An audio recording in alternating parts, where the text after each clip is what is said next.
Right now, these images are coming live from the International Space Station. You are looking currently at the west coast of America, heading down California towards the Baja Peninsula. And that is a beautiful, beautiful sight. San Diego's coming up. Oh, doing a couple of 360s. Oh, you see the Baja Peninsula right down there as well. Stunning. And that is what we are here for. This is Live from Space, Lap of the Planet. Join us as we take you around the world on the trip of a lifetime.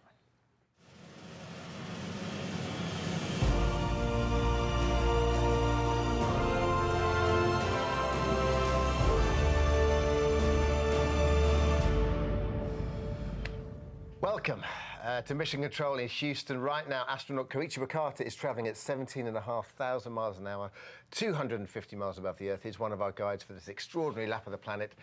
And I'm happy to say we can speak to him now. Hello, Koichi.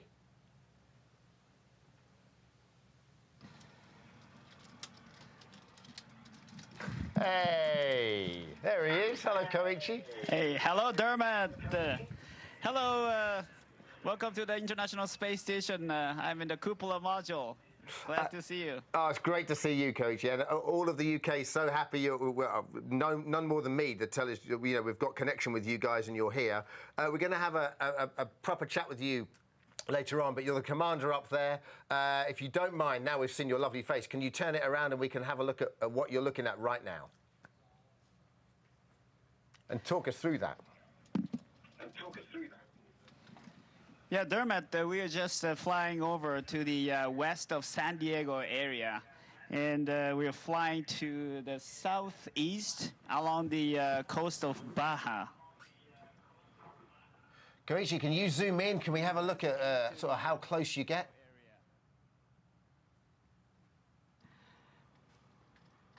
Okay, I'm going to zoom in a little more. Look at the solar panels up there. It's great stuff.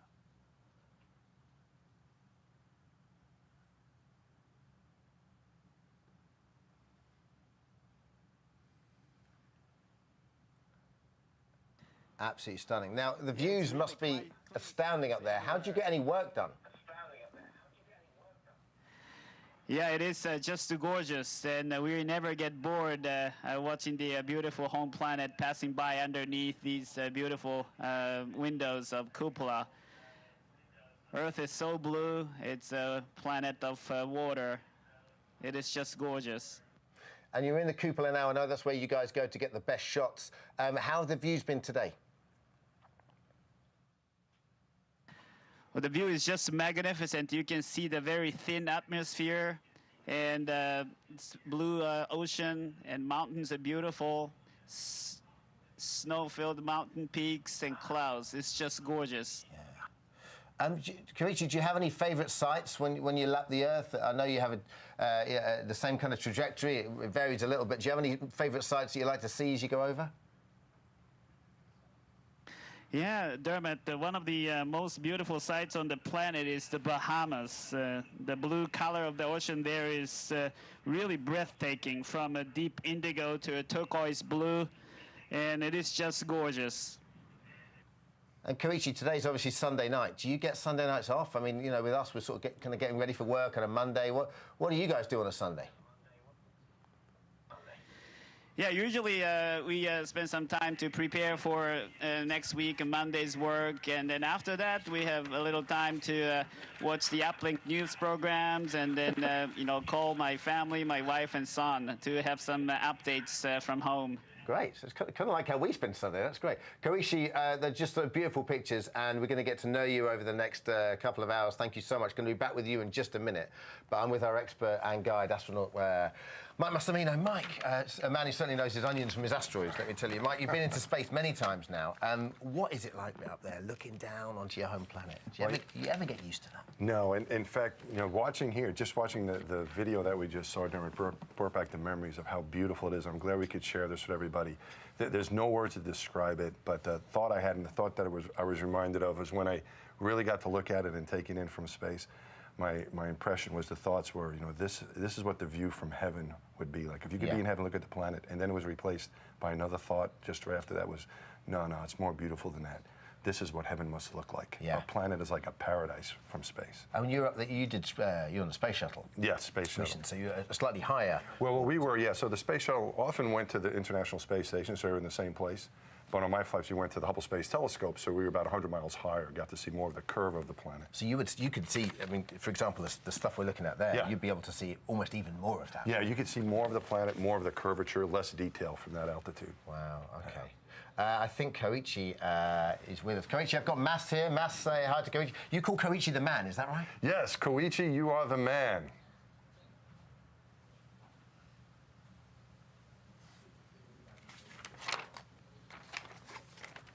Yeah, Mas, great to hear your voice. I wish you were here with us. I wish I was too, man. Looks like you guys are having a great time, but I got to tell you, I am here with some very special people in your life. I got to have lunch with Akio and with Steffi, and they told me to give you a message. They said they wanted to say hi, and they hope that you don't, you do a good job. Make sure you don't screw this up, they said. Yeah, Mas, I'll do my best. Okay, thank you.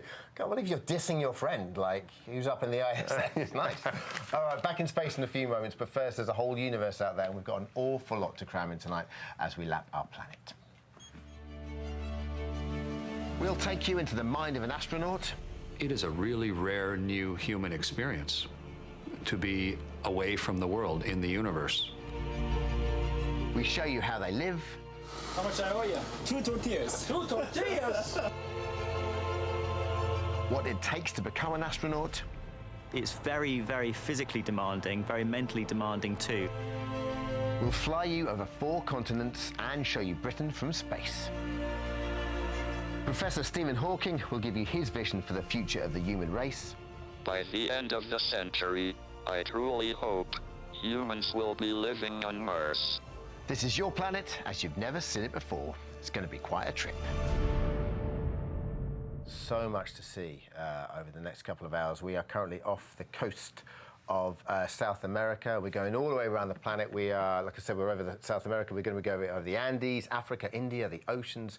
We are going to see sunrises, sunsets, night, day, and hopefully not too many clouds. Koichi, what can you see right now for us?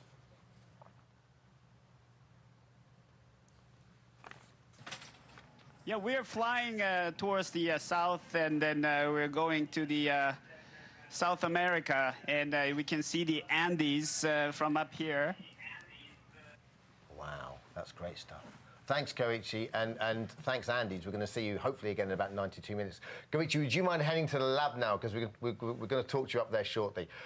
So, Mike, they're traveling at 17,500 miles an hour. When you're up there, are you aware you're going that fast? Well, you can look out the window and realize that you're covering a lot of ground very quickly. Yeah. So, even we've probably covered over 1,000 miles already. We've only been on the air a short time. So, mentally, yeah, your mind tells you, because you can see you're going a long distance very, very quickly. You're traveling fast, but you don't have that feeling. It's not like you're in a car going 17,000 miles, because you would definitely know that, right? You have no sensation because gravity's not there to tell So you obviously, that. does it feel like, it must be kind of almost like an oxymoron, because you're going so fast and yet it feels like It's quite sedate. very peaceful, that's right. You can just sit back and listen to nothing or put some nice music in your ears and enjoy the view, but you don't have that, that rush of acceleration that you have if you're going fast on the ground from gravity. You don't have that in space, so it's very peaceful. Okay, it's time to speak to, oh, lovely. Time to speak to Koichi's co-astronaut, Rick Mastriarca. Hello, Rick. Hello, Dermot. Welcome to the International Space Station. Oh, it's nice to have you with us. Rick, thank you so much. When did you apply to join the astronaut program yourself? Well, actually, getting selected as an astronaut's not as easy as it sounds.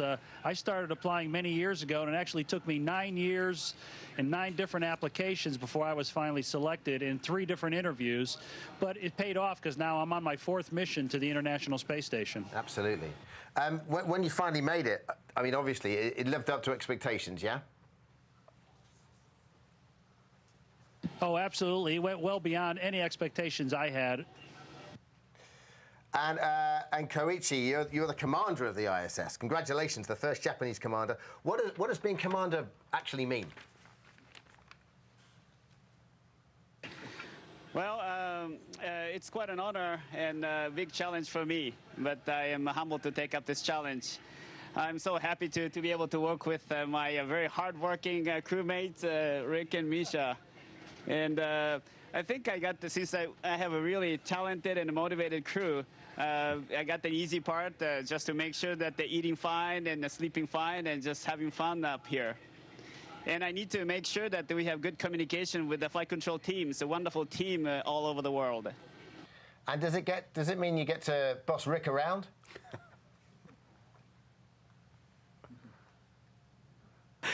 Yeah, I wish, but you know, we work together as an integrated team, and it's really a lot of fun to work with Rick and Misha. And what's the reaction been like in Japan? Actually, they really liked watching the change of command ceremony last Sunday, and I had a lot of feedback. And like to many international partners of the International Space Station program, to Japan it means a lot to have its own representative to have a chance to command the International Space Station. No, I bet. Where exactly are you in the ISS right now, from where you're talking to us, and what do you do there? Yeah, Dermot, right now we're in the U.S. laboratory. You know, the space station is made up of several different modules, including 4 different laboratories. We have a U.S. lab, we have a Japanese laboratory, we have a laboratory made by the European Space Agency, and then we have labs in the Russian side. Right here, you know, you can see we got a robotics workstation here. Behind camera, we have Robonaut. We have various experiments set up, and so basically this is where the science takes place in these laboratories. Okay. And I know I've been watching you guys for the last few days. Of course, you do a lot of science, but I've seen a lot of footage of you guys eating tortillas. You know, it's like currency up there. What have you got? What have you had for dinner tonight? Well, you know, we just finished eating dinner. We ate a little early tonight. I had basically a lasagna with meat and a nice wheat bread and some pesto sauce on the side. So it was pretty good. Like a microgravity 5-star hotel. Actually, the space food up here is really good. Most of them are freeze-dried and a thermal-stabilized food item. We rarely have fresh food, but the food is great here. Okay, thank you, guys. Seeing you, going to be talking to you again in just a second. Thank you very much. I tell you what, they eat pretty well. It's not bad. It's the Italians. You've got Mastracchio, you've No got kidding. the Parmigiano. That's it, yeah. So the food has to be good, or else they wouldn't go.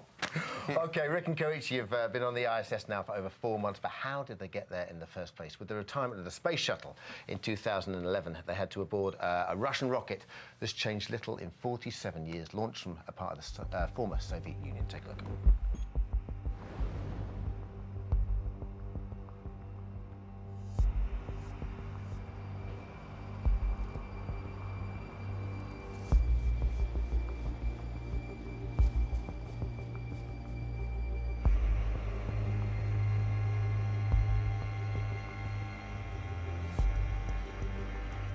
It's November 7th, 2:30 a.m., the launch morning. Getting ready to suit up here, and then we're going to head out to the launch pad. I am very thankful for my friends, family, and colleagues who provided us with all the help and support up to this point. Goodbye for now, and we'll see you on orbit.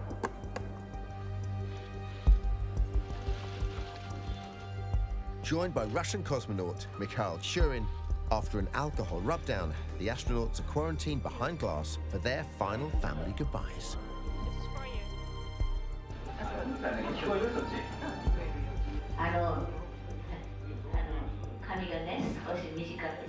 He talks so much.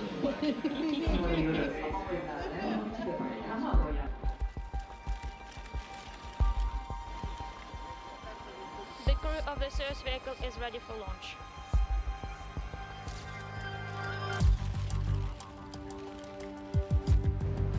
One minute. We are ready. After almost 3 years of intensive training, Rick and Koichi's wait is over.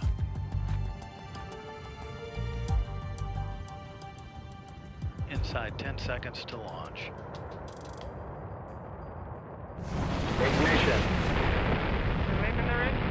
Liftoff. We have a liftoff. Intermediate. Minutes after the hour. And we had liftoff. Liftoff of the Soyuz rocket and the TMA-11M spacecraft, delivering 3 more crew members to the International Space Station. 140 seconds. Everything is nominal. We copy you loud and clear, and everything's final. Board. Everything is nominal. Soyuz continuing to accelerate rapidly toward orbital velocity. At 30 miles up, the Stage 1 rocket boosters are jettisoned. Inside the spacecraft, you can see Rick on the right, Mikhail on the left, and that's Koichi with the window seat. On board, the International Space Station crew has also reported they have the Soyuz in sight. And we're standing by for switching to the final approach.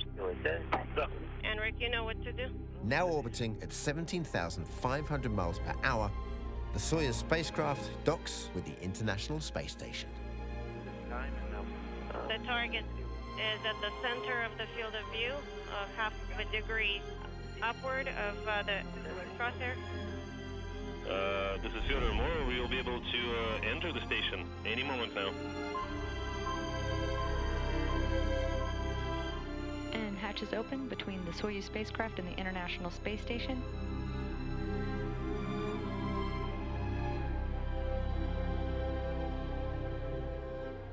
Japanese astronaut Koichi Wakata also sharing a hug with Fyodor.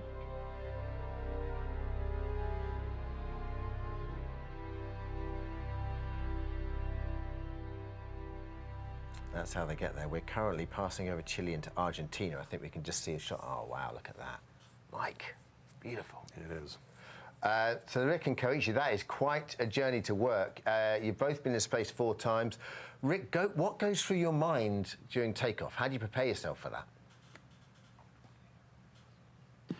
Well, you know, Dermot, we trained for such a long time. It's almost 3 years of training, and we have these very high-fidelity simulators. So when you get into the real vehicle, you feel like you've been there hundreds and hundreds of times. It's a very familiar feeling. You're very comfortable. And since we have been training for such a long time, it's almost a relief that launch has finally come and the mission has finally started.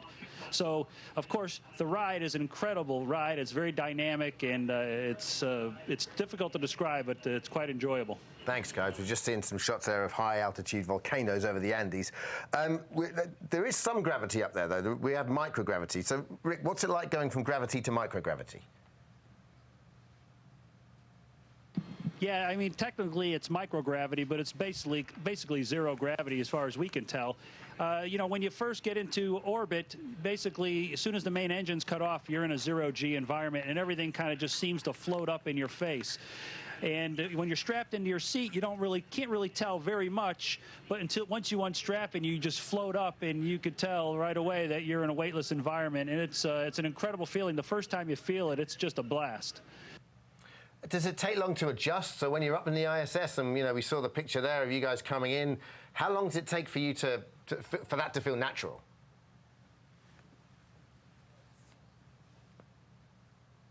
Well, space station is a huge volume, like it's a 1.5 size of the jumbo jet volume. So it takes a few days to get used to this microgravity environment and this environment inside of the space station. But the transition was very smooth, and like as if you move to a new house, and by introduction by our crew members. So the transition was really smooth. And listen, I know that you guys obviously must enjoy that zero gravity sensation, as it were. And I don't want to treat you like performing seals, but I don't suppose, can we just see like is it a pinwheel demo I know you guys can do? Oh, not bad, Mr. Aki. He's pretty nimble for a big guy, right, Mike? They must have practiced. They look like the freestyle skiers and snowboarders we saw in the Olympics from Russia. They must have been watching. All right, guys.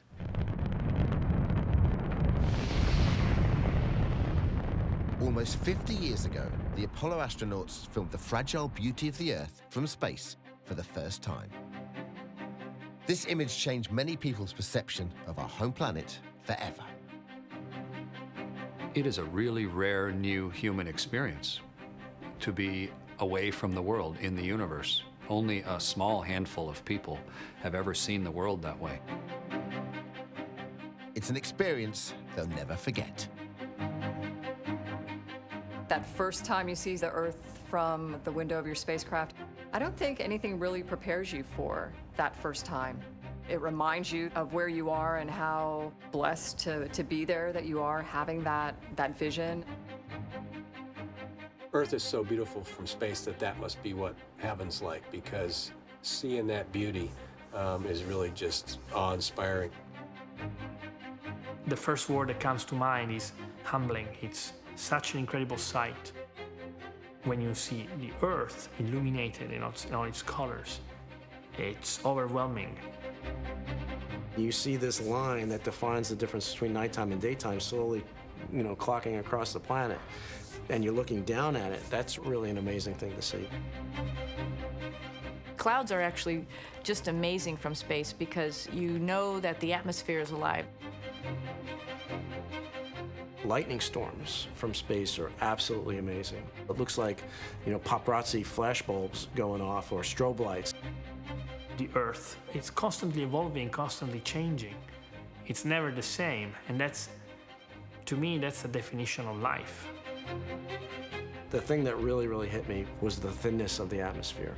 There's just like this paper-thin layer protecting every living thing on the planet from the harshness of space. I don't think there's anybody who could look at their home planet from space and see how thin and fragile the atmosphere is and not understand how privileged we are to live there and how delicate the balances are that make it a good place for us to live, a habitable planet. I've been around the world, I think, about 2,500 times. It gives an unusual perspective. I see the world as one place, and all of us join together in our level of responsibility and stewardship and impact to it. There's nothing close. There's no nearby planet. There's no refuge. We are by ourselves, on our own, and this is the only place that we can call home right now. Love that Hadfield line. I've been around the world 2,500 times. Yeah. Just dropped it. Yeah, he's just showing off. Let's go to the ISS. Obviously, we've got the sunset now, so we can't see much, but do you... God, you look like something from Star Wars. That's so cool. Do you have a favourite view? Well, favorite view, obviously, the Aurora Borealis. It is amazing, this green color of the aurora. The constellation Orion rising from the aurora, that's an outstanding view, and together with the crescent moon, and it's just breathtaking. Thank you, guys. We're back with you very soon. It's great to talk to you. Now, we know the ISS is 250 miles above the Earth in space, but what exactly is it, and how did it get there? It was first fired out of our atmosphere into less atmosphere 15 years ago, but how it came to be built in the first place is a fascinating story. Take a look. The building of ISS starts with a 4-decade battle of two superpowers, the Soviet Union versus the USA. We shall send to the moon, 240,000 miles away, a giant rocket. Both flew to the moon. We can reach for greatness again. Both created science labs in space.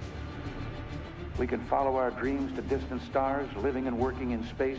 And both wanted more. Tonight, I am directing NASA to develop a permanently manned space station and to do it within a decade. But they were enemies. President Reagan even devised a plan to militarize space and protect America from Soviet attack. 10 years later, there was no space station and costs are prohibitive. But international relations have defrosted, and it's time to pool experience and resources. The hidden challenge of space station, it's miraculous how these partners came together with different engineering standards, different cultures, different ways of designing, and figured out a way to work together. Each country builds a space module. Once joined, they will form the core of the station. Scale models are tested in a giant water tank in Houston. Astronauts practice assembling the parts.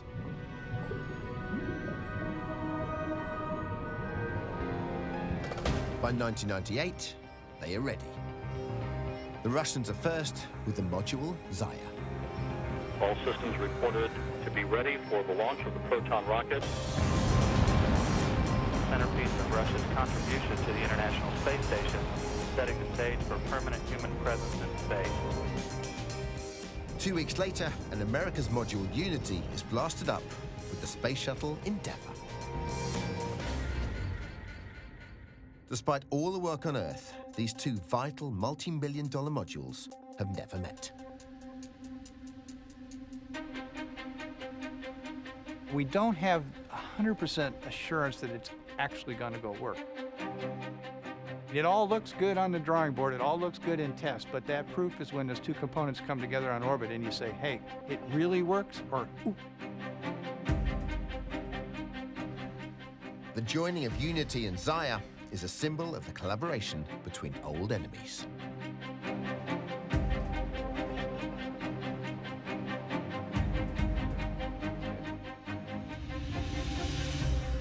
They interlock, first time. Weak copy. Congratulations to the crew of the good ship Endeavour. That's terrific. This cements the future of the relationship and creates the nucleus of ISS. 2 years later, US astronaut Bill Shepard and 2 Russian cosmonauts are the first to live here. But it takes 13 years, 37 shuttle missions, 92 Russian flights, 174 spacewalks, and additions from Japan, Europe, and Canada before the international collaboration is complete.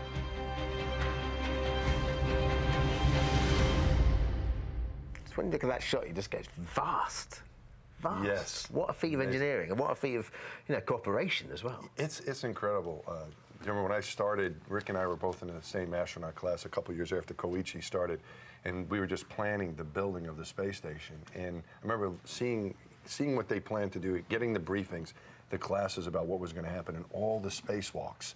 We had some experience, but nowhere near the experience we were going to need to spacewalk and put it together. And all the pieces built in different parts of the world were going to have to fit together. And in the back of my mind, I was saying, nah, this is no way this thing's going to work, but it should be fun anyway. But look at it now.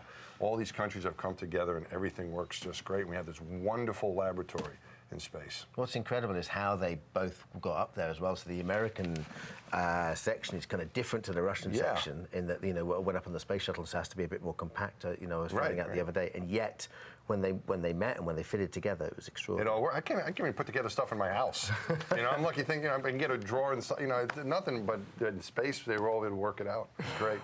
We are going to lose signal from the ISS shortly. Don't panic. This happens all the time, right? It does, absolutely. So we have different satellites that we switch from one to the other, and sometimes there's a little dropout in between. So on every orbit, they lose signal? That's correct. Okay, sounds like fun.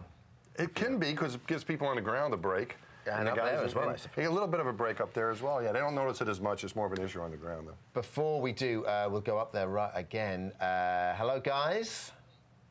Okay, very strong, nice. Showboating, I see. Wonderful. Now, can you explain what Node 2 is? And I know that this is kind of, I think this is where you guys live, right? Are you in your bedroom? Yeah, exactly. In Node 2, we have 4 crew quarters, and then we have 2 more in the Russian service module, so for the 6 crew members. And basically, you can see we have the 4 crew quarters, 1 on the deck, 1 on the ceiling. I'm actually hanging from the ceiling right now, and then port and starboard. Pretty simply, we just simply hang a sleeping bag on the wall and sleep in. There's no problem. There's no up and down in space, so you can sleep any orientation up. Do you? I think we're about to. And that's it. That's how it works, right? That's it. We just lost a signal. I want to see Koichi's room. Maybe he can show it to us later. That's not fair. Maybe it was dirty and he did it on purpose. He didn't get a chance to tidy up. We've lost signal to the ISS, so it's an opportune time to pop down to Mission Control floor and meet one of the voices of Mission Control. Before that, right now, we've just been over South Africa, so here's some beautiful shots of Cape Town taken by Rick and Koichi on a previous orbit. Take a look. Here we are coming around South Africa, southern tip of Africa.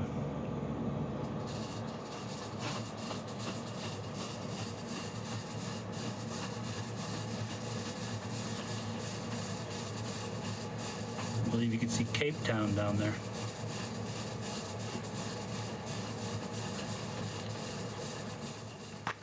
So now on the hallowed turf, to be honest with you. We were down here on the show on Thursday night, and it's a pretty extraordinary place to be. It's a very humbling place to be.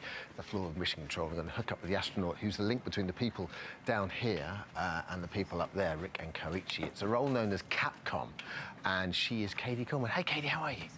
Good to see you again. Nice to see you. So, Katie, explain to me, firstly, just what exactly Capcom stands for. What is it? Let me just call the crew real quick. Oh, cool, yeah. Station Houston, we've got you back after a short handover, and we'll be back with you in about 12 minutes with good KU. Okay. Sorry. No, so that's what we do, actually. That was awesome. I don't even know what you were saying, but it was awesome. What's KU? So, when you said they're that. still asking stuff. No, go for it. Don't mind. And we're looking at where you're going to pick up. This is great. So we're sort of doing, what I do is go from this room, basically, to tell them. So they can still, so even though we've just got signal loss, unless they were playing a terrible practical joke on us. There's video signal loss and there's voice. I see. So you can So always we lost speak both for like a minute. Yeah. And then we got the voice back. Yeah. Yeah. But now video will be gone for Video will be gone for a while. Right. So can they talk to you now? So I can talk. So they can talk to us, and they were just saying, "Hey, when's our next thing? Is it still on time? You know, to understand when to interface with you guys." Sure. Lovely. Yeah. So listen, Capcom, obviously, I mean, you've just shown me what it is. It's a well, it's a to us giant the exact communication role. kind of thing. Capcom stands for Capsule Communicator. It's from the Apollo days. And literally, we're the interface between the folks on board and the folks in Mission Control here. Many times an astronaut would have this job, like myself. I lived on the space station for 6 months. Yeah. And so, you know, sometimes it just helps to be able to add a little tone of voice that lets them know that you really understand, you know, what they're going through up there. Well, that's what I was going to ask. Do you think having been well, you are an astronaut, you know, you may well go up again. Does that really help in terms of on the day-to-day level? I think it's all about the communication, and it's really easy for us not to understand them and vice versa, and for it to become kind of us and them, and a little bit like, what do they want? Why do they ask that? And so down here on the ground, I can help everybody understand, hey, you know, it takes a long time to do that. They have to undo all those wires. That's why they haven't called. Sure. So it's like it's a nice interface. You are vital. It's you two, really, isn't it? It's you and Emily over there. Is that our flight director? Emily's the flight director. And so she's in charge of the whole shebang. She looks busy. I better go talk to her. Okay. Thank you so much. When we come back, we'll find out how you can see the ISS for yourself, how true-to-life gravity really was, and we'll see one of the Earth's most devastating events, how it looked like from space. But right now, here's some shots of Egypt that Rick and Koichi took for us on a previous orbit. We'll see you shortly. So beautiful. Okay, so this is the Nile coming up, right? Yeah, this is Nile, this big green one. So you got a great shot of the Nile. Very clear. Beautiful day today. Yeah. So here we got coming up on the yeah, this is the Red Sea. Yeah. And that Suez Canal over there, you can probably point at. Oh yeah. Yeah. There you go. So Red Sea, and then just to Suez the east Canal. of Cairo, Suez Canal, very thin, but you can see there.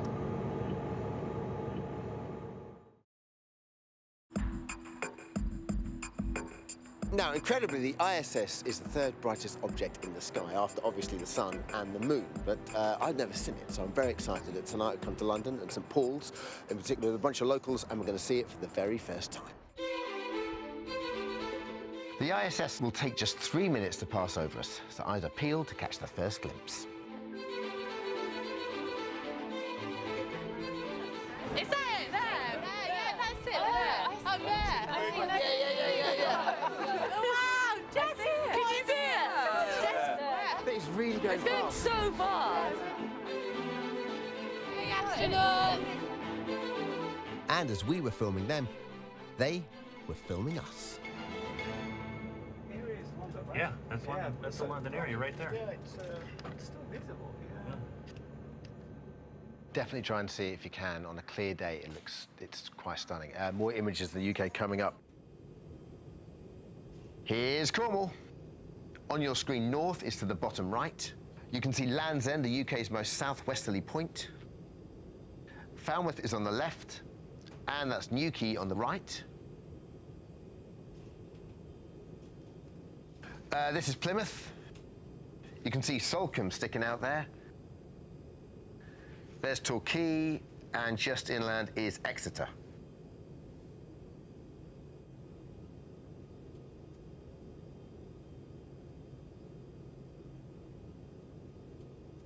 Weymouth's coming up now on the left-hand side.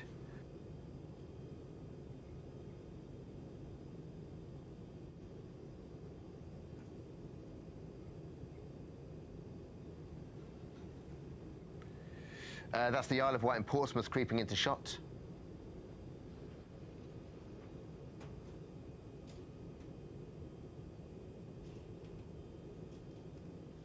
There's Brighton and Eastbourne.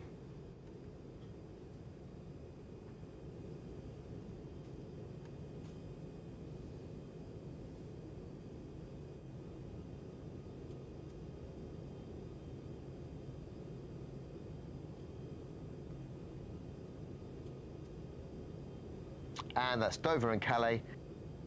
And then we are off towards France and Holland. That's just great. This looks stunning. It's hard not to look. We get a little carried away in here, too. No, how'd you get anything done? We just crossed the equator, Katie. That was a good thing. It's true. It's going to happen again and again and again for those guys. I'm back with Katie Coleman. So, Katie, we have to talk gravity. How did you advised on gravity? You advised Sandra Bullock, right? You know, a tiny bit. My brother met her brother-in-law, and they put us together. Serendipity. And so we talked a few times about, you know, what it's like up there and how to move and how easily, you know, even just using a single hair, you could push yourself off of things. It's that simple and sort of effortless to move up there. But what I love is that you can't call her, right? No, so I have to call her because Yes. she can't call me. So no one calls So the ISS. I have her phone number, and the guys wanted that, but I did not give it to So them. you're up there with, what, 5 other guys? I was. They thought Yeah. it was totally unfair. That they go, we have only you. You have Sandra. Listen, being an astronaut, obviously, you see how glamorous this is, and for us at least at home, and just how wonderful it is. But you know, the risks involved are huge. So, what is it? What is it about doing it?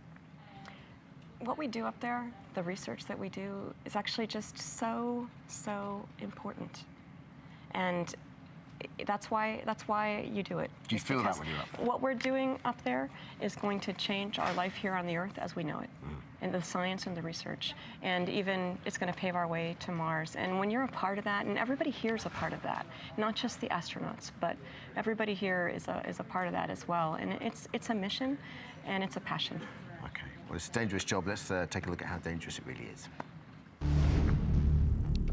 Well, NASA estimates there are 6,000 tons of space junk orbiting Earth right now. That junk includes pieces of satellite shrapnel, old rockets, and even drop wrenches. All traveling at 10 times the speed of a bullet, and all could spell disaster for the space station. Using radar, the US Air Force tracks all the junk large enough to be dangerous. In reality, for its safety, a virtual box nicknamed the Pizza Box, 2 miles deep and 10 miles square, surrounds the space station. If any flying junk is predicted to whiz through this box, NASA gets a call right away. 140 times this year, the Air Force tracking station actually have made that initial call here to Mission Control. Lark Howarth must predict whether this junk is likely to hit. If a collision looks imminent, Mission Control blasts the station to safety by firing the engines of the Russian resupply modules. But even with all the precautions, some junk slips through. This is exactly what happened 2 years ago. Mission Control sees a piece of junk late. Commander Dan Burbank can't sleep. I called down to the flight director and talked to him, And it turns out the debris is not getting further away from us. It's actually going to be a problem. It's a dead Russian satellite, and there's no time to blast the station out of harm's way. Mission Control orders a crew evacuation to the Soyuz modules, the space station's lifeboats. Dan, we're going to step into our procedures as we go, and as you all move towards the safe haven and sheltering in Soyuz. Okay, copy that. It's the only way out. All the USOS hatches are closed, and we're all in the Russian segment. All the crew can do now is wait. We're going to watch our watches, and we're going to hope there's no loud noise and anything else that may make us have to get out of Dodge in a hurry. If the debris hits, they will have to undock and abandon the space station. Thankfully, it's a miss. Sense of relief, a few high fives, and time to get back to work. Thanks for all the hard work and for having our back, as you always do. And NASA have upgraded that system recently so that close shave wouldn't happen again. Mike, were you ever scared up there? Up there, no. But for launch, yeah. It kind of hit me. Well, you're gonna get inside of that rocket. It doesn't look very friendly when you get up to it. But once you get up there, you're busy working and thinking about stuff that might happen to you.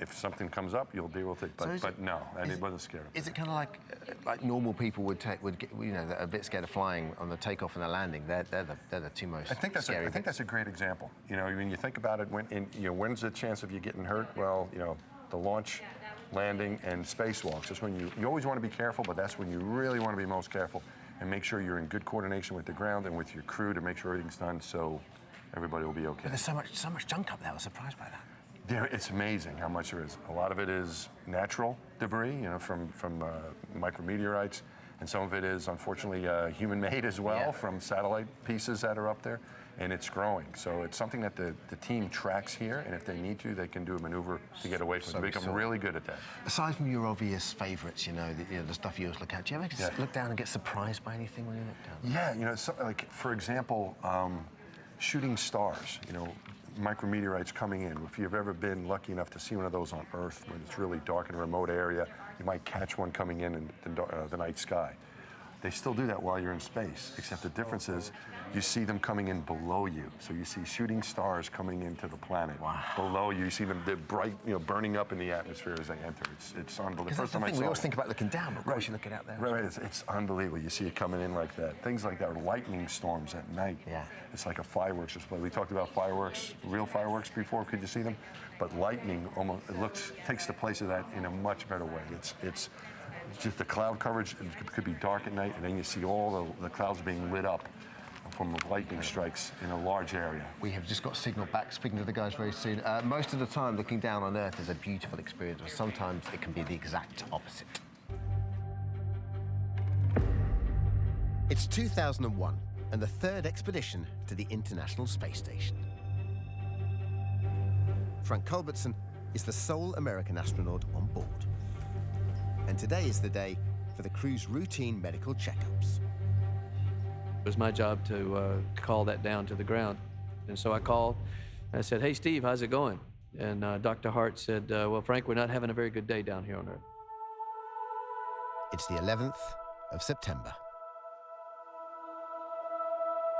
I had no clue of what was really going on. And he began to describe to me what had happened with the World Trade Center, the plane that had crashed into the Pentagon, and then as we were talking, he said, "Another plane has just crashed in Pennsylvania. We don't know what that's all about." I raced around and found a video camera and a window facing in the right direction.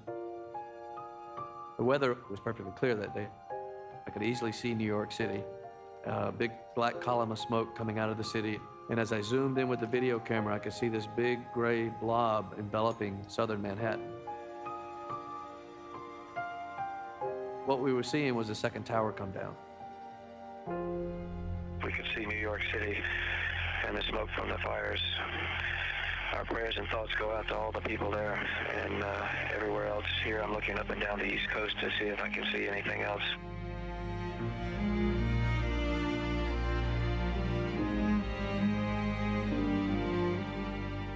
It is an isolated feeling to know that you can't be with your loved ones to make sure they're safe. NASA did arrange a phone call with my wife that evening. It felt good to talk to her and know she was okay and the kids were okay. But it did bring home to me how far away we were. I just wanted the folks in New York to know that their city still looks very beautiful from space. I know it's very difficult for everybody in America right now. And I know folks are struggling very hard to deal with this and recover from it. But the country still looks good, and for New Yorkers, your city still looks great from up here.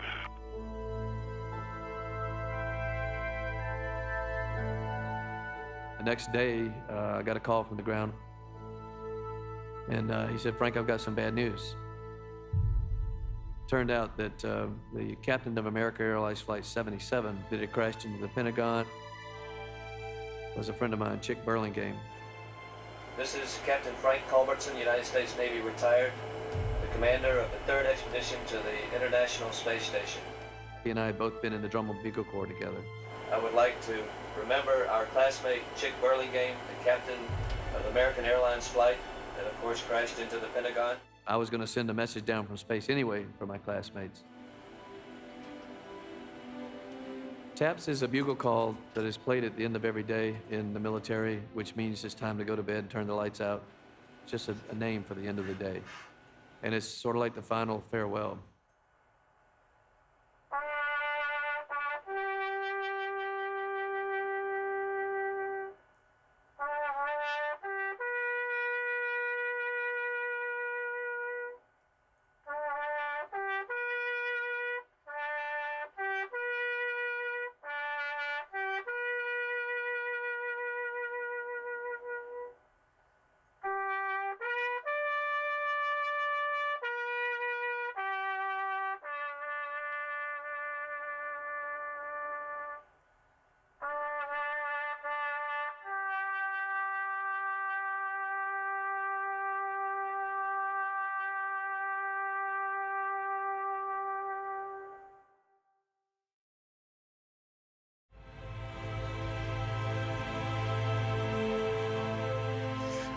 Welcome back to Live from Space, Lap of the Planet. We're just about an hour into our Lap of the Planet with the International Space Station. The orbital sunrise is happening, so we can just take a look at that.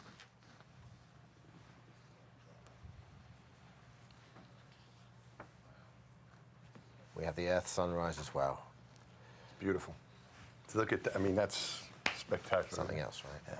Yeah. The signal is back as well, so we can go up to the ISS. Koichi, you're in the cupola. What can you see?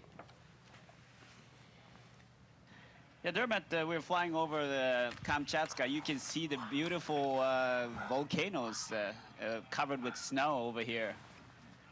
That is stunning. Can you zoom in on a couple of those for us at all?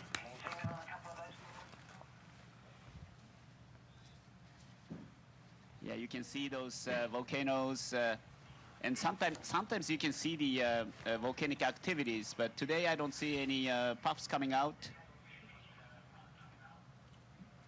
That is great. Koichi, I know that we're going to be pretty close to Japan, your home country. Do you get to see many great views of Japan up there? Yeah, definitely. Yeah, I took a first sunrise of 2014 and then tweeted it, and they really liked it. And it's always great to see my home country, and I feel so attached to it. But, you know, we fly around the Earth 16 times a day. It didn't take long before I started to feel the same attachment to the entire Earth as our home. Well, that's good. For a second, I thought you said you're going to get bored of it, so I'm so glad of that. And what have you guys been doing since we've been away?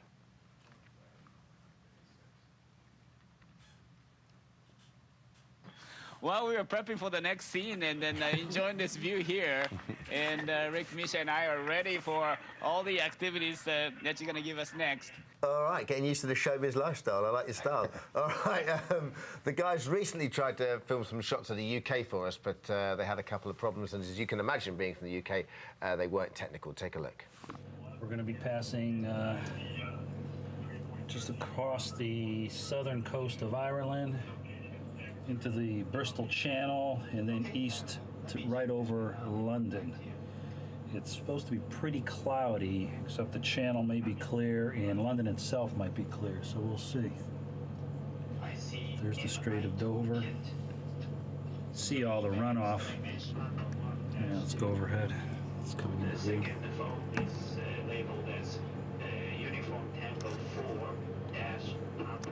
Yeah, see, London's in that. See that area right there, kind of the, where that bay is? The bay is, yeah. That's London. Let's see if we can actually see anything in London.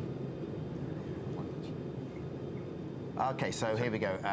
This is for you, Mike. We've got the Millennium Dome there. Can you give me a little geography lesson? All right. There's our River Thames. You can see it looks dirty, but it's not. It's very clean. Can you see your house? There, the docks. You know, it wouldn't be that. It's just a bit north of that. Right. And then this comes out all the way here, and on the north, which would be to the right, we have Essex, and then to the south, we have Kent. As you can just see, there's the what they call the Isle of Thanet, just at the very end of Kent. I think we're just going to get into that right there, and then. This is what I love. Then you zoom out and then suddenly you see Cherbourg. Has your home country ever looked so beautiful? No, it really hasn't. And then there's France and all the way up to the Netherlands. Great stuff. We head back now to the ISS. Rick Mastracchio is up there filming for us. Hello, Rick. What do you see? What do you know? Hey, Dermot. Yeah, welcome back. Yeah, right now we're just south of the Aleutian Islands. We're turning to the southeast at this point, and basically we're going to parallel the west coast of the United States, probably about halfway between Hawaii and the west coast. So right now there's not much out there except ocean and clouds. Rick, I know that when I saw the show earlier on in the week, the documentary you guys did for us, you said you're pretty much, when in doubt, you just say, I'm always over the Pacific. Is that right? Yeah, that's a joke I have with my wife. Whenever she asks me, hey, where are you guys flying right now? I say, yeah, probably over the Pacific Ocean. It is such a huge place that seems like we spend 75% of our time over the Pacific. And can you just show us the actual cupola itself? Could you mind just showing us around? Because this is specifically where you guys can go and look at the Earth, isn't it? Yeah, sure. Stand by. That was so astronaut, wasn't it, Mike? Yes. Stand by. Okay, I'll stand by. That's official. Yeah, standing by. Am I getting the official spiel there? So is it a nice kind of roomy place? Do you? Because are we now? There we go. We're sort of up. Oh, that's nice. That's sort of Star Wars-esque, if you don't mind me saying. Yeah, you can see the. Hey, you can see the cupola. It's got the overhead window, and then it's got the 6 side windows, and it's an incredible view of the Earth. It gives us a full 360-degree view all the way around. Just wonderful. Hey, Rick, your son David has tweeted from Minot, North Dakota, saying he'd love to see his dad say hello from space. Can we manage that? Can you do that for him?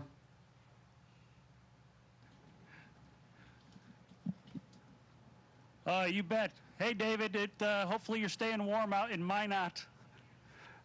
That's great. Now, we didn't hear from the other kids, but I'm sure they would like a hello, too. Oh, yeah, and a hello to Michael and Lisa also. And don't forget Candy while we're there. I mean, come on. Yeah, I asked Candy if she had anything to say. I don't. What can I say to him? You know, I talk to him on a daily basis. Luckily, up here we have phone, we have email, and so we definitely I spend more time talking to my kids when I'm up here than when I do home. I think that's why when I asked Candy if she had anything, I saw her today. I said, "You got anything you want me to tell Rick?" And she said, "Oh, no, I'll just talk to him later." Yeah, we already spent about an hour this morning talking. Oh, that's great. Okay, guys, thank you. Now, humans have only recently been able to look down on our planet. So it's only recently we've been able to see the changes that have taken place. Take a look. I served as an astronaut as long as just about anybody ever has, more than 2 decades. On my first flight in '95, the Aral Sea, just beside Kazakhstan, was still mostly full of water. By the time I flew in 2012, 2013, it was gone. And it's completely our own fault. We did that deliberately as a species. We chose to dry up and obliterate the 4th largest sea on Earth, and that's visible from space. One of the changes I noticed between 2002 2012 is the magnitude of city lights at night. You can see significant changes in the number of light bulbs that we as human beings are spreading out over the surface of Earth, particularly in underdeveloped countries. Their nighttime skies are getting illuminated by light bulbs just like they are in the countries that are industrialized.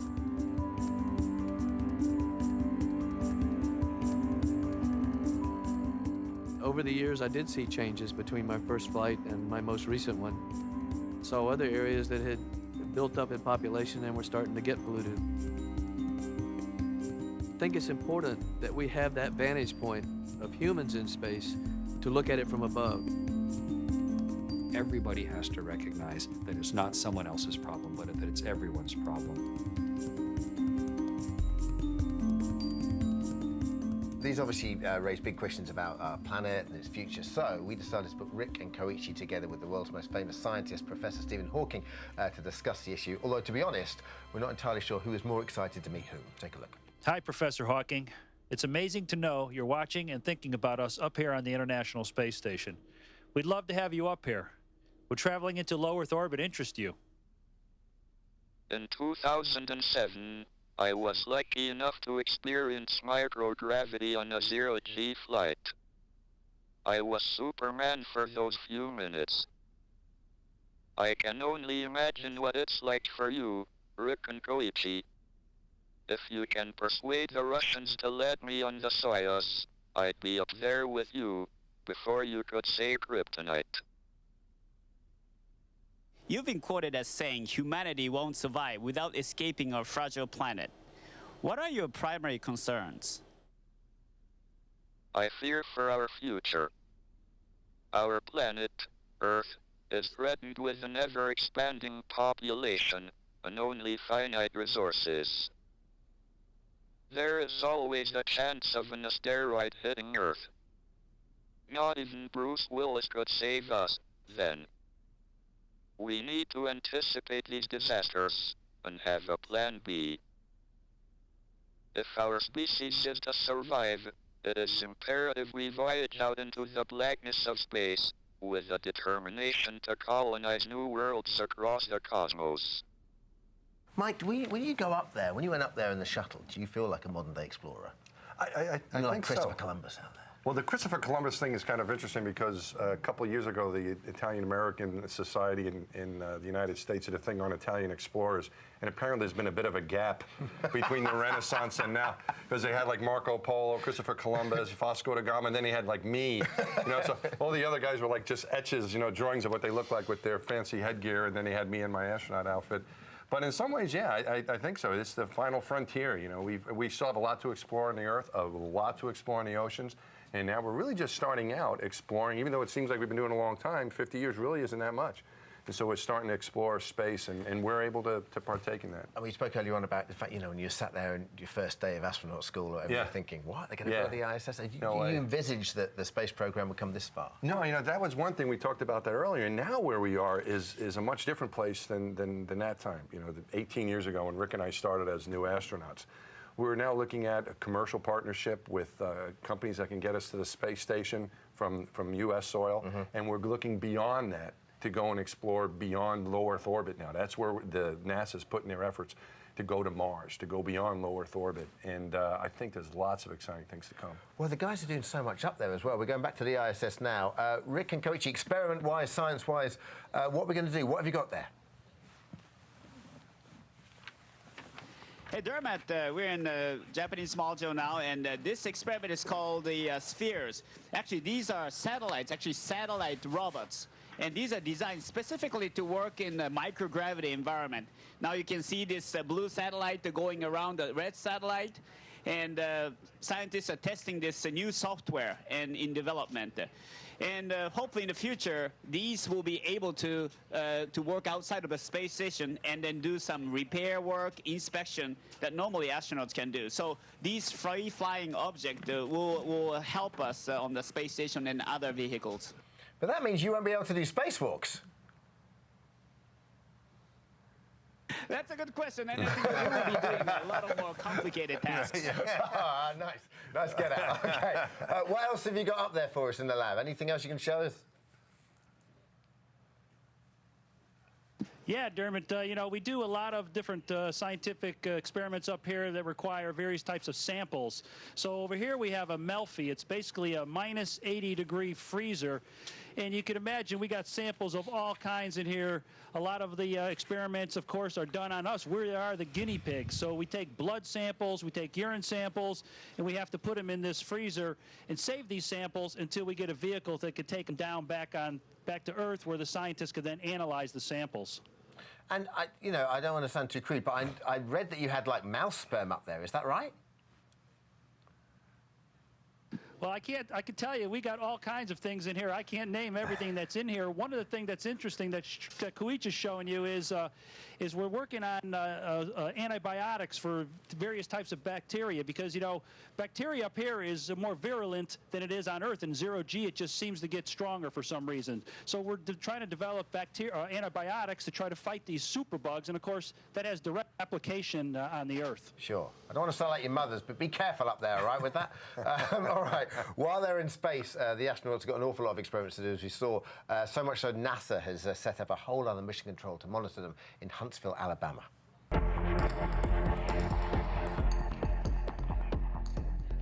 Every bit of science that happens on board the International Space Station is controlled from here. We run 24/7, 365 days a year. Rick and Koichi will perform up to 300 experiments during the 6-month mission. Making sure everything is done on schedule requires careful and precise planning. So this is the timeline here. The little red line is constantly moving to the right across the screen. Everything to the left is supposed to have been completed, and then everything to the right is yet to come. Koichi is close to finishing an experiment, but running over. It's stop in the middle position. We copy that. Thanks so much. This delays the start of Rick's experiment and potentially the whole schedule. And Koichi, it doesn't have to go all the way back. There's a little bit of tension there. And so as long as you go to where you stop, where you just can't push anymore, you should be fine. Copy that. Finally, Koichi has completed his tasks. And it's Rick's turn to get to work. Going up on 2. Time to work on, we're gonna do a sample exchange on the MSL. This is a completely unique environment. To be able to do this in the environment of microgravity, that helps them understand how it works and helps them create better things for us here on Earth. Wow. Currently we are off the west coast of Central America. We're going back up to the ISS now. You guys, you've got a robot up there. Lovely. This could be the nurse of the future, is that right? Yeah, exactly, Dermot.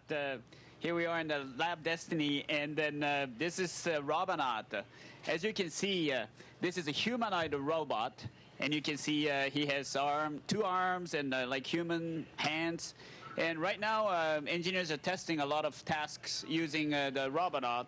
And right now, we're testing relatively simple tasks, like as Rick is showing, this task board, pushing the switches and buttons. But hopefully in the future, a Robonaut will be able to go outside and do like a spacewalks, and it would be great if we can go out to space with him as a buddy. Okay, stop talking yourself out of a job, boys.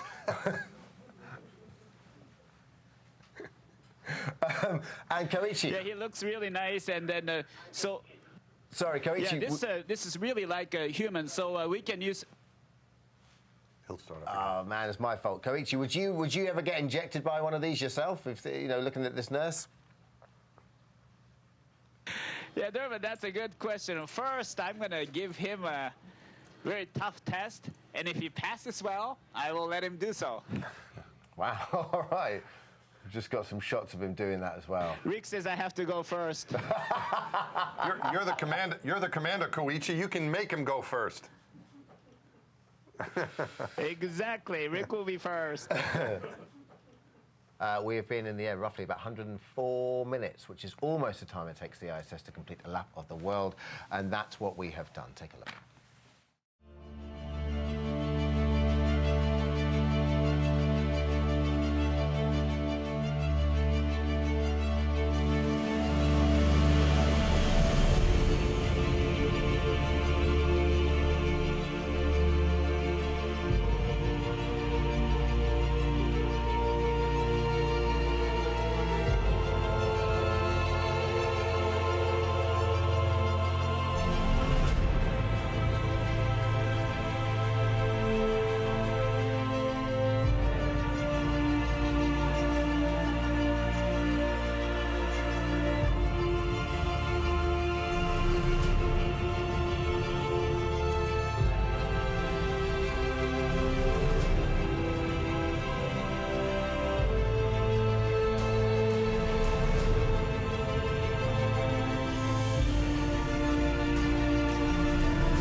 earlier, we saw astronaut Mike Hopkins with Rick and Koichi on the ISS, but as we know, what goes up must come down. He landed a few days ago, and compared to the smoothness of the journey to the ISS, astronauts described the return to Earth as a controlled car crash. Here's Mike's journey, literally. Олег, когда будем отходить от станции, вы посмотрите. When we're... Видно. Есть отхождение. Есть отхождение. Have separation. 30235. And physical separation confirmed. Copy.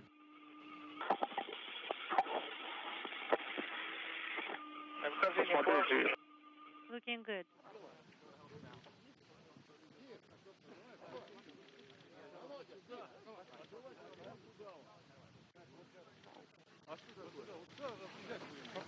Okay. Good again. Thanks, Oleg. Thanks for getting me home. Look at that smile, and you still got it on him. He's here with us now.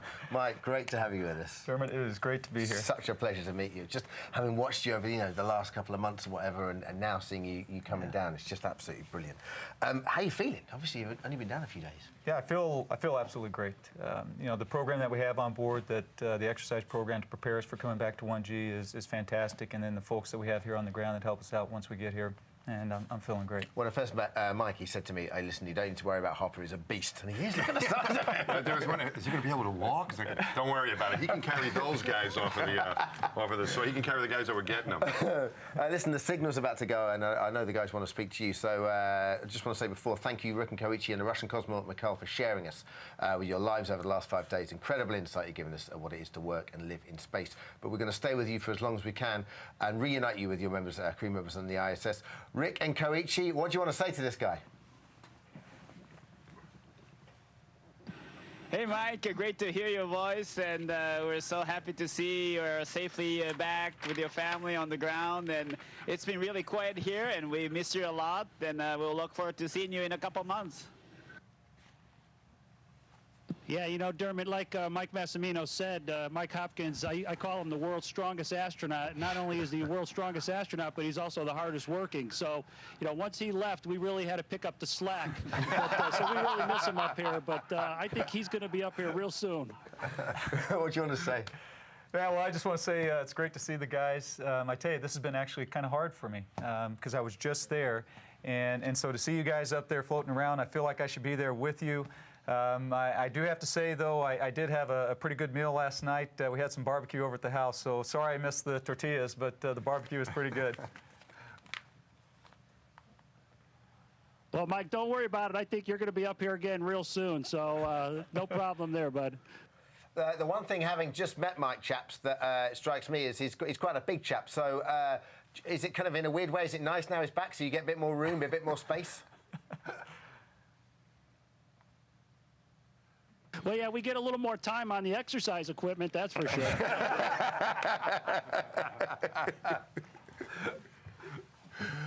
Now listen, Mike, you didn't wear shoes up there. Was it kind of strange coming back and walking? Because it was interesting watching them take you out of the Soyuz, and you lose the ability to walk for a very short period of time. Yeah, in fact, my legs have actually been sore the past few days because even as much exercise as we talk about doing up there, there's still parts of your body that you don't just use until you get back down here in 1G. And I have to say the backside's a little sore too, sitting for long periods of time. And even something as mundane as actually wearing shoes, because you don't wear shoes up there. That's right, yeah. Well, we wear the shoes when we're exercising, but for most of the time, for the other 20, 22 hours of the day, yeah, you're just in your sock feet, and so you do kind of build up some calluses and stuff on the top of your feet. Listen, we're going to lose contact with these guys very soon. It's the last time we're going to be able to see them. So I just want to say, guys, thank you so much. It's been an absolute pleasure and a privilege to share your life for the last week or so on the space season, and it's just given us a great insight, and it's very humbling. So thank you so much. It was a pleasure being with you. Thank you, Dermot. Cheers, guys. Thank you. So listen, let's talk about you. What's it like for you? What's it like when gravity first hits you when you come down? Yeah, it was a little surprising that just how heavy everything felt. So when you're still in the capsule, once you hit down, you're kind of, you're in your seat, you're kind of cushioned, but then you have to get out. And so moving to where the guys could help me get out was very hard. Can you enjoy the descent? Is it something? Look at his face. Is it something you can enjoy? Because let's see. There's pictures again. This is the picture. This is not your descent. This is a descent. Right. And I mean.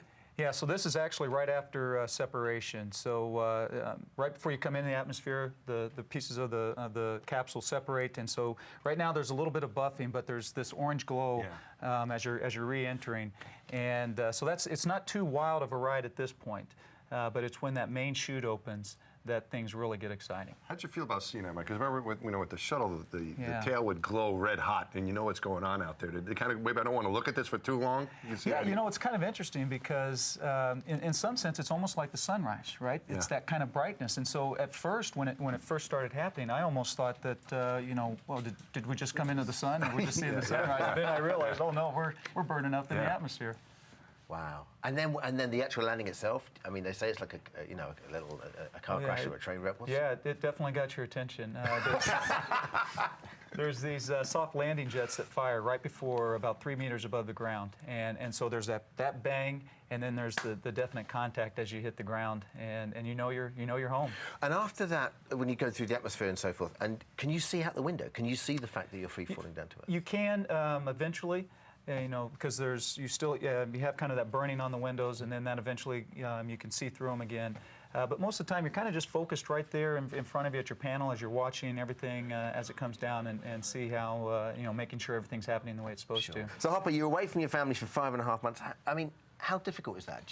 Obviously, the families have to make a big sacrifice themselves, because all the training too, as Mike was saying. Yeah, it's. I think the hardest part is realizing that I've had to leave them behind, and my wife has had to pick up the load. We have 2 very active sons in both sports and school and church, and she was having to manage all of that by herself, getting to all those places, and so that made it hard. But at the same time, she did an unbelievable job. And as Rick and Koichi said, we do get to talk to our families quite a bit. Yeah. And so that helps. Listen, I shouldn't worry too much. I imagine that load's going to get doubled now you're back. She already told me that. He's going to enjoy it, though. That's what he wants. It's going to be good. But the lovely thing now, and and the sort of the advent of Skype and whatnot, is there is contact with them, which kind of must be vital up there. I remember we saw this the other day, which is such a nice shot. And this is you watching one of your sons playing ice hockey from space. Yep. He's center. He's racing on life right now. There he is.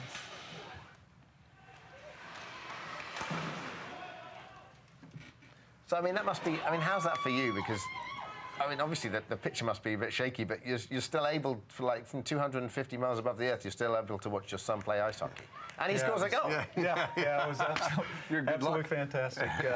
It's funny because, the quality of the image from that distance wasn't the best, but, when you've watched your kids play sports, you can kind of pick them out. You know how they move and everything like that. So I was able to follow it, and that probably happened maybe 3 or 4 times where I actually got to, the timing worked out where I got to watch a hockey game from and if you're up there for 6 months, that development in technology now must be such that, I mean, that's a game changer, right? It is. It absolutely is, because you still feel like you're a part of the family, and you're getting to participate with them, and you're getting to see it, and you're getting to be excited with them, as you can see when neat things happen. Sure. We have a still as well, I think, your family right now. Where was this taken? So this was taken actually here in Houston. It was at Ellington Field right after we landed, and so it's actually quite a, right after we talked about that landing, and 24 hours later, I'm back here in Houston and reunited with my family. Did you get your wife flowers? How about that, huh? Yeah, I was going to say. or the strange thing that she get you flowers, which no, nice. I like your style. Genius. Just landed and suddenly you got a bouquet of red roses. Hopefully you didn't watch the ceremony in Karaganda where maybe those flowers were handed to me. Because this is what happens. You have a ceremony in Kazakhstan when you land, right? That's right. Yeah, when we landed there and we got back to the airport. There was a very nice ceremony there that the 3 of us got to participate in. Listen, I want to get through a couple of tweets here as well. Robert tweeted in, what's the feeling like when you're on a spacewalk? I know we're going to talk about that in a minute. But. It's hard to describe. It's a bundle of emotions, and it's probably one of the most intense things that I've ever done, because on one hand you're excited, there's just incredible views. On the other hand, you're worried because you don't want to mess up. Here you're trying to fix this very expensive orbiting laboratory, And so, there's a little bit of pressure there, and so you don't want to lose a tool or mess up with a bolt or something like that. So it can be very, intense. And Archie tweeted, what advice, this is a great question, what advice would you give a 15-year-old guy or girl whose ambition is to be an astronaut? I think the best advice that you can give them is to find something they're passionate about. Of course, the sciences, the engineering, technology, those are going to be important. Study those in school, but find something you just love to do and be passionate about, and then keep applying. Sometimes it takes time and you have to be patient, but then if it doesn't work out, you've got something that you love to do. Okay. Well, listen, I know lots of you have been taking part in an online game which mimics microgravity, but and this is great, the astronauts have taken it and are playing it real. 3 shots each. A clean pass through the hoop is worth 2 points. If it hits the hoop and goes through, it's worth 1 point. If it doesn't go through, it's worth 0. All right. 3, 2, 1, go. Oh! Oh! Ah. Oh! Oh! Sudden death. Go. Nice. Yeah! 1 point. Hit the rim. 1 point. Oh, he's in. He wins. He wins, that's right. What are you guys doing up there? Oh, that looks great. Yeah, that was a bunch of fun. I don't know if you noticed the little drill that we had on the side that was causing everything to That's turn. some real engineering right there. That's what they're doing up there. Figuring out how to do that in space isn't easy. All right, now on the serious side, before Christmas you had to go on that unexpected emergency spacewalk to repair a failed cooling pump. This was the first one you ever did, right? That's right. Okay, let's take a look. Text here. I'm debating whether to do these in the arm. See the G-text okay, Mike? I can't see the G-text.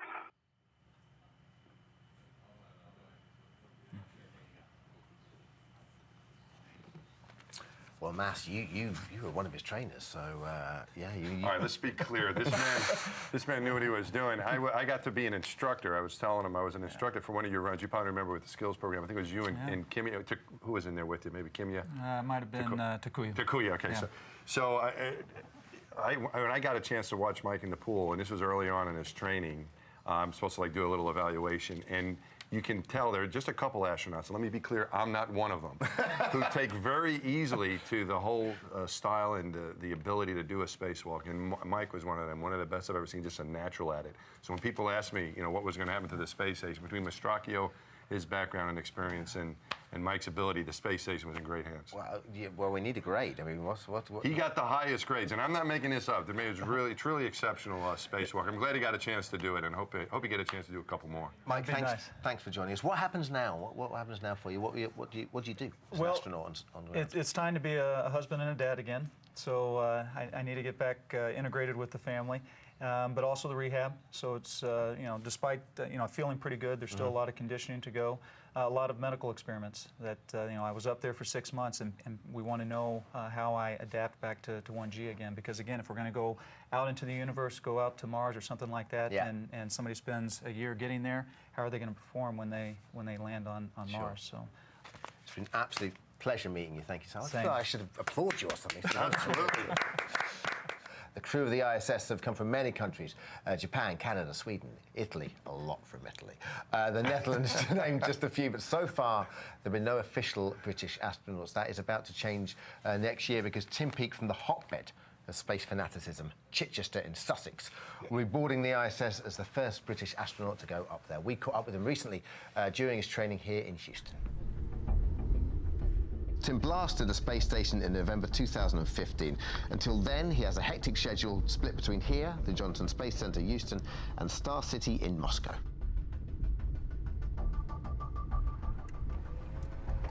Hello. Thanks very much. When you get assigned to a mission, you actually get issued with a gold badge that actually says astronaut on it. So that's one of the nice things about being assigned to a mission. To prepare for the psychological demands for his 6-month mission, Tim has already undergone isolation training in an Italian cave system and spent 12 days undersea off the Florida coast at NASA's Extreme Environmental Missions Operation to develop techniques for future asteroid exploration. The right stuff has changed over the years, and that now involves getting on very well as a crew in a confined space for a long duration of time and becoming more involved in the research and the scientific aspects of the mission as well. As part of his technical training, Tim has boarded a plane, climbed thousands of feet into the air and plummeted back to Earth to get his first taste of zero-G.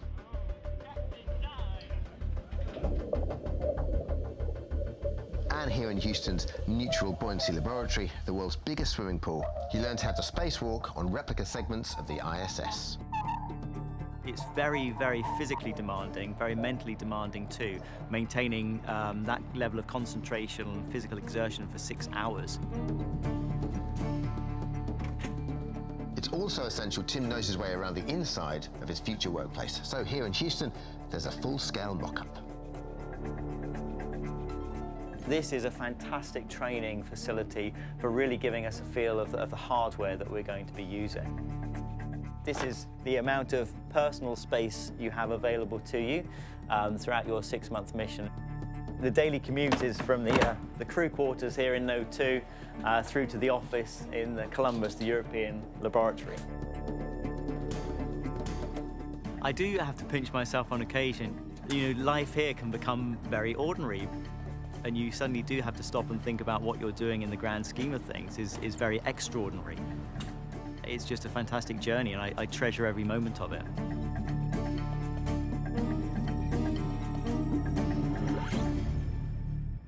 And we can go live. I hope we can go live. We've gone live to the ISS. I sincerely hope we can go live to Star City outside Moscow in Tim Peake now. Hello, Tim. Hello, Dermot. Hello, Mike, and good morning from Moscow. Oh, nice. Thank you. Just thank you for being there. So, Tim, how's the training going? It's really fantastic. I'm over here at the moment learning about the Russian segment of the International Space Station and also doing some training on the Soyuz spacecraft as well, so really enjoying it. Well, what stage are you at the moment? Well, I'm still a year and a half away from flight, and so at the moment it's really learning about the systems on board the space station, the maintenance activities, robotic arm training, spacewalk training, and as we get closer to launch, that's when the science training will really kick in. And did you have any idea when you first signed up for this, how long, or when you actually first put your name down for it, how long and hard and intricate the training would be? Yes, I did. I didn't go into this blindly, and actually I've been extremely fortunate to be assigned to a mission so soon after basic training. I think on average astronauts wait up to about 10 years prior to their first flight, and all of the European Space Agency astronauts that I signed up to, my class of 2009, we've all been extremely fortunate. Now, I know the interest back home is certainly going to ramp up as I guess as the launch date looms, but what's it been like at home? Yeah, it's wonderful. Unfortunately, I don't get enough time back in the UK because, as you mentioned, all of our training is overseas in Japan, in Canada, in Russia, and now my home base is Houston. But when I do go back to the UK, I always get a wonderful reception. And I just think that the atmosphere in the UK regarding space at the moment is really exciting. It's come on leaps and bounds in the last few years, and we've got a really exciting future ahead. And Tim, listen, thanks so much for joining us. Very briefly, what are you most looking forward to? It has to be the view from the cupola back on Earth, without a doubt. Excellent. Listen, best of luck with everything. It's been great to talk to you. Thank you so much. See you, Tim. Thank you very much. Good night, Mike. Good night, Dermot. Bye. He's polite. See, that's what a British astronaut guy, sounds man. like. He's an awesome guy. Yeah, we love having him around. He's just a terrific guy. Thanks for sending him. You're welcome. Look after him. We've seen some dangers associated going into space. And given that we've barely started exploring, it's fair to assume as the exploration continue, the dangers will become even greater. So why are astronauts today taking such risks? It's all preparation for something even more challenging.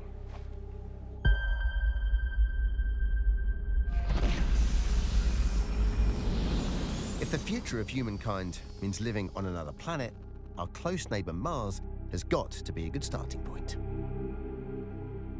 It's a huge challenge for us, but it's not so overwhelming that we couldn't get there and then still return. This is no pipe dream. The engines, rocket bodies, and abort systems to make this journey to Mars and back are being built and tested by NASA right now. And here is a preview of the Space Launch System, or SLS, scheduled for its first test flight in 2017. 7, 6. It'll be the most powerful rocket in history, designed like the shuttle to take huge payloads into orbit. Liftoff.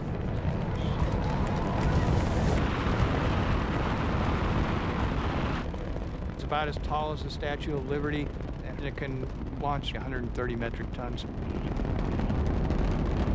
Atop SLS will sit a crew capsule called Orion. It can carry up to 4 astronauts out into our solar system. But before going to Mars, NASA needs to test Orion's capabilities. The plans to do this are mind-blowing. First, a robotic spacecraft will capture an asteroid and bring it into an orbit around the Moon to make it more accessible from Earth. Next, Orion will arrive from Earth to dock with the robotic spacecraft and asteroid. Then, astronauts will leave the Orion capsule and perform a spacewalk to collect samples from the asteroid, before finally returning to Earth aboard Orion.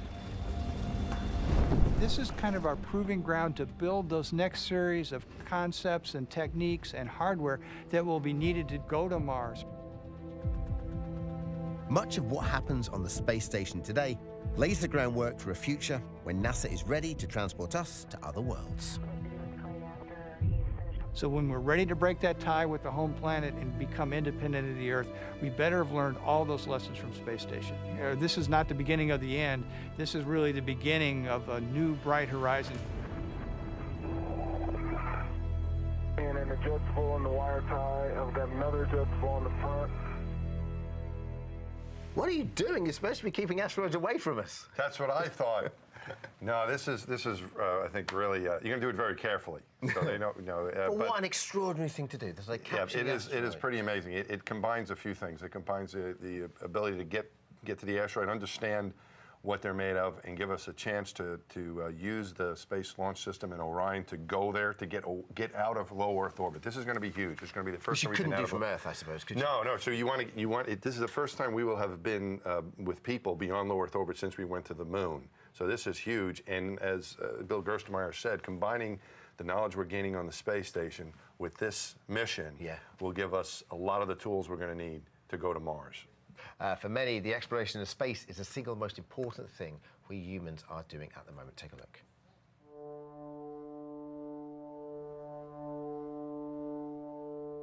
Our planet is an old world, threatened with an ever-expanding population and finite resources.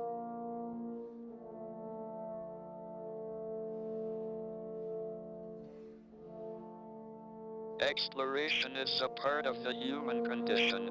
It is wrapped up in our DNA, and for good reason.